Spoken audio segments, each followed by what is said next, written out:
AI से पैसा कमाना, और वो भी बिना किसी टेक्निकल नॉलेज के, क्या ये मुमकिन है? कई लोगों को ये एक सपने जैसा लगता है। तो आज हम इसी बारे में बात करेंगे। एक ऐसा रोड मैप देखेंगे जो हकीकत पर आधारित है, न कि सिर्फ हवाई बातों पर। जरा इस नंबर पे गौर कीजिए, 11,000 रुपए। अब ये सिर्फ एक नंबर नहीं है, ये वो कमाई है जो सोते सोते हुई। तो ये कैसे हुआ? चलिए इसी को समझते हैं। तो सवाल ये उठता है कि क्या ये बस किस्मत थी, कोई तुक्का लग गया? जी नहीं, बिल्कुल नहीं। इसके पीछे एक पूरा सिस्टम काम कर रहा है, और आज हम उसी सिस्टम को परत दर परत खोलकर समझेंगे। किसी भी काम में उतरने से पहले सबसे जरूरी होती है सही सोच, सही माइंडसेट। और एआई के मामले में तो ये और भी ज्यादा जरूरी हो जाता है। अगर सोच सही है तो इस टूल से कुछ भी किया जा सकता है। देखिए, दो तरह के लोग हैं। एक वो जो एआई से पैसा बनाने के लिए बस नए नए ट्रेंड्स के पीछे भागते रहते हैं, और दूसरे वो जो एआई को एक औजार की तरह इस्तेमाल करके लोगों की असली समस्याओं को सुलझाते हैं। और असली कामयाबी और पैसा वो दूसरी वाली सोच में ही है। और ये बात इस कोट में बहुत ही अच्छे से समझाई गई है। मतलब एआई से डरने की नहीं, बल्कि इसे एक ऐसे साथी की तरह देखने की जरूरत है जो हमारे काम को और बेहतर और तेज बना दे। तो चलिए अब बातों से एक्शन पर आते हैं। हमारा पहला टारगेट, पहले 80,000 रुपये कमाना। देखते हैं कि ये कैसे होगा। इस पहले फेज को कोई रातों रात अमीर बनने की स्कीम मत समझिएगा। ये सीखने का समय है। क्लाइंट से कैसे बात करें, काम कैसे डिलीवर करें, गलतियां करके उनसे कैसे सीखें।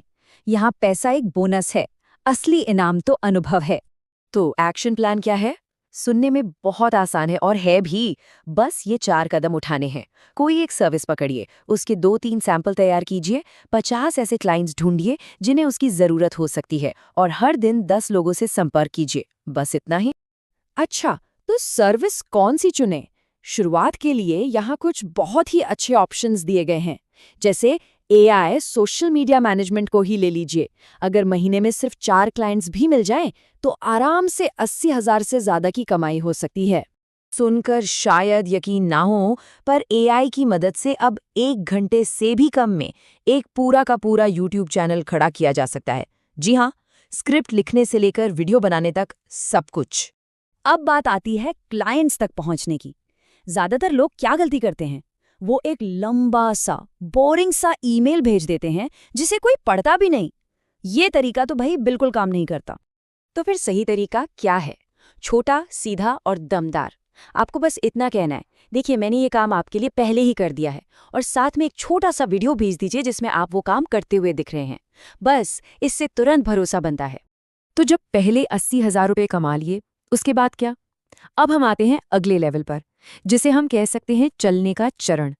यहाँ फोकस अपने सिस्टम को और बेहतर बनाने और कमाई को बढ़ाने पर होगा। इस फेज में काम को एक सिस्टम में ढाला जाता है। काम बढ़ते ही कीमतें बढ़ाई जाती हैं, और जो क्लाइंट्स खुश हैं उनसे नए क्लाइंट्स के लिए रेफरल लिया जाता है। ये अपनी कमाई को लगातार बढ़ाने का एक बहुत सीधा रास्ता है। और जैसे जैसे अनुभव बढ़ता है वैसे वैसे कमाई भी बढ़ती है। ये कोई रॉकेट साइंस नहीं है। ये चार्ट साफ साफ दिखाता है कि कैसे समय के साथ अपनी दरें बढ़ाई जा सकती हैं। ये कोई जादू नहीं, ये बस मेहनत और अनुभव का नतीजा है। और अब आता है सबसे मजेदार हिस्सा, दौड़ने का चरण। यहाँ सोच सिर्फ फ्रीलांसिंग से आगे बढ़कर एक बिजनेस बनाने की होती है। अब आप एक बिजनेस ओनर की तरह सोचना शुरू करते हैं।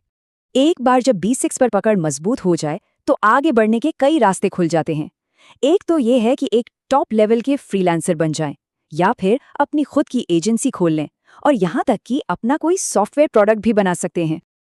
लेकिन रुकिए 1 मिनट, इससे पहले कि बड़े बड़े सपने देखने लगे, एक बहुत जरूरी बात समझनी होगी। ये कोई जल्दी से अमीर बनो वाली स्कीम नहीं है। और कुछ आम गलतियां हैं जिनसे बचना बहुत जरूरी है, जैसे कि बेचने से पहले बनाने में ही सारा टाइम लगा देना, हर किसी को अपना क्लाइंट बनाने की कोशिश करना, या फिर परफेक्ट होने का इंतजार करते रहना। सबसे बड़ी बात, कुछ रिजेक्शंस मिलते ही हार मान लेना। तो सबसे जरूरी बात जो याद रखनी है वो ये है, ये एक असली बिजनेस है, और किसी भी असली बिजनेस की तरह इसमें असली मेहनत लगती है। आप कल ही 40,000 रुपये नहीं कमाने वाले। तो कुल मिलाकर बात ये है, मौका असली है, इसे करने के लिए टूल्स मौजूद हैं और मार्केट भी बहुत बड़ा है। सब कुछ तैयार है, अब बस एक्शन लेना बाकी है। तो अब आखिर में सिर्फ एक ही सवाल बचता है, क्या आप उन लोगों में से एक होंगे जो सिर्फ सोचेंगे या उन लोगों में से जो एक्शन लेंगे? फैसला आपके हाथ में है।